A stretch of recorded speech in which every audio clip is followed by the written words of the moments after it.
नमस्कार दोस्तों, कैसे हैं आप सब। आई होप कि आप अच्छे होंगे। और मैं विक्रम रावत हर रोज़ की तरह आज फिर आपके साथ नया वीडियो लेकर आया हूं, जिसमें हम साइंस यानी विज्ञान के कुछ इंपॉर्टेंट महत्वपूर्ण क्वेश्चन हैं उनके बारे में हम चर्चा करेंगे। दोस्तों, वीडियो को स्टार्ट करने से पहले यदि आप चैनल पर नए हैं तो चैनल को सब्सक्राइब कर दें और वीडियो को लाइक कर दें, कमेंट कर दें, शेयर कर दें।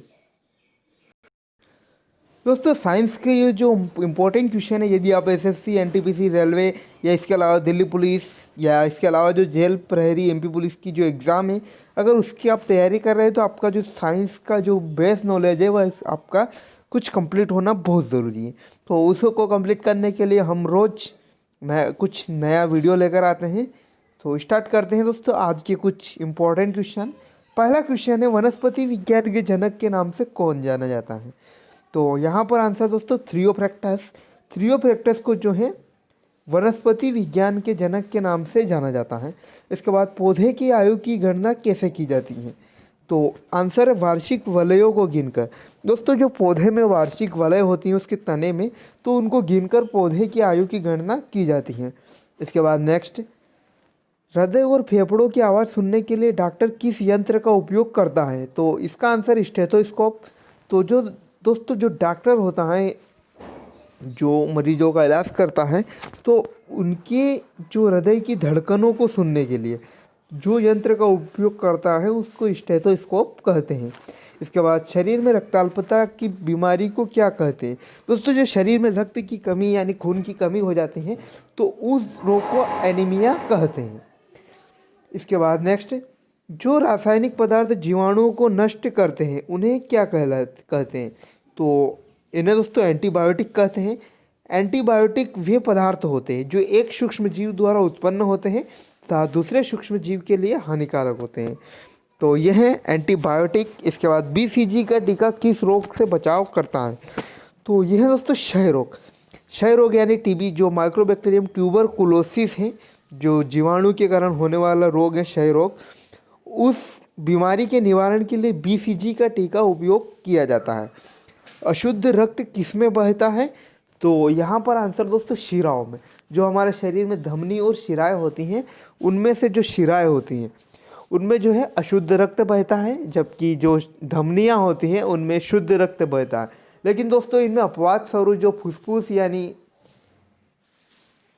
फुसफुस जो धमनी होती है उनमें अशुद्ध रक्त बहता है, और फुसफुस से जो शिराएं होती हैं उनमें शुद्ध रक्त बहता है। इसके बाद नेक्स्ट, मनुष्य में सबसे बड़ी ग्रंथि। तो ये होगा दोस्तों यकृत। जो यकृत ग्रंथि है मनुष्य शरीर की सबसे बड़ी ग्रंथि के नाम से जानी जाती है। इसके बाद जो सबसे बड़ी कोशिका, अगर दोस्तों कोशिका की अगर बात करें सबसे बड़ी कोशिका, तो वह होगा तंत्रिका कोशिका। तंत्रिका कोशिका मानव शरीर की सबसे बड़ी कोशिका, और जो यकृत ग्रंथि है मानव शरीर की सबसे बड़ी ग्रंथि के नाम से जानी जाती है। इसके बाद नेक्स्ट क्वेश्चन, मनुष्य में मादा जनन अंग से किस हार्मोन का स्त्राव होता है। तो यह है दोस्तों रिलैक्सिन। जो रिलैक्सिन हार्मोन होता है मादा जनन अंग द्वारा स्त्रावित होता है। इसके बाद प्रकाश संश्लेषण के द्वारा निकली ऑक्सीजन किससे उत्पन्न होती है। तो यह है जल से। दोस्तों, जो पानी होता है उससे प्रकाश संश्लेषण के द्वारा जो ऑक्सीजन गैस निकलती है वो उत्पन्न होती है। क्लोरोफिल नामक पदार्थ कहाँ पर पाया जाता है। तो यह पादप कोशिकाओं में। दोस्तों, जो पौधों की कोशिका होती है जिनके कारण उनका रंग जो हरा होता है उसे ही क्लोरोफिल कहा जाता है, और ये मुख्य रूप से पादप कोशिकाओं में ही पाया जाता है। ये दोस्तों जंतु कोशिकाओं में क्लोरोफिल का अभाव होता है। इसके बाद मनुष्य में ऐच्छिक गतियों का नियंत्रण किसके द्वारा होता है। तो सेरिब्रम। जो सेरिब्रम होता है उसमें दोस्तों मनुष्य में ऐच्छिक गतियों का नियंत्रण होता है। इसके बाद देखेंगे नेक्स्ट क्वेश्चन, पौधों में प्रकाश संश्लेषण की क्रिया कब होती है। तो सूर्य के प्रकाश में। दोस्तों, जो पौधों में प्रकाश संश्लेषण की क्रिया होती है ये सूर्य के प्रकाश की उपस्थिति के कारण होती है। इसके बाद पौधे अपना भोजन कैसे प्राप्त करते हैं। तो प्रकाश संश्लेषण के द्वारा। प्रकाश संश्लेषण के द्वारा दोस्तों जो ग्लूकोज का निर्माण होता है जिससे पौधे अपना भोज्य पदार्थों का निर्माण करते हैं। अमीबा में भोजन का अंतर्ग्रहण किसके द्वारा होता है। जो अमीबा एक कोशिकीय जीव होता है, तो उनमें जो भोजन का अंतर्ग्रहण होता है किसके द्वारा होता है। तो इसका आंसर है कुटपाथ। दोस्तों कुटपाथ जो अमीबा में चलन अंग होता है उसके द्वारा भोजन का अंतर्ग्रहण किया जाता है। इसके बाद नेक्स्ट, बच्चों में प्रोटीन कैलोरी कुपोषण से कौन सा रोग उत्पन्न होता है? तो क्वाशीकोर, जो क्वाशीकोर होता है पौधों बच्चों में प्रोटीन यानी कैलोरी कुपोषण से होने वाला रोग है, जिससे बच्चे बहुत कमज़ोर हो जाते हैं।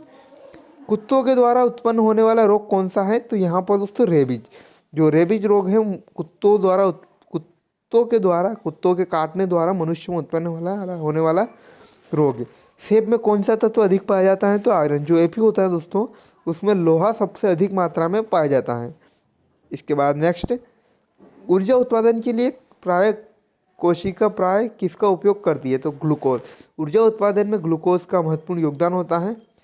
पेप्सिन नामक एंजाइम शरीर के किस क्रिया में सहायता करता है? तो जो पाचन होता है दोस्तों, पाचन प्रक्रिया में पेप्सिन नामक एंजाइम हमारे शरीर में सहायता करता है। मानव शरीर का कौन सा अंग रक्त शुद्धिकरण के लिए उत्तरदायी है? तो यह वृक्क, जो वृक्क यानी किडनी है, मानव शरीर में सबसे रक्त शुद्धिकरण के लिए उत्तरदायी है। तो दोस्तों आई होप कि आपको वीडियो पसंद आया होगा। Thanks for watching. मिलते हैं नए अपडेट के साथ।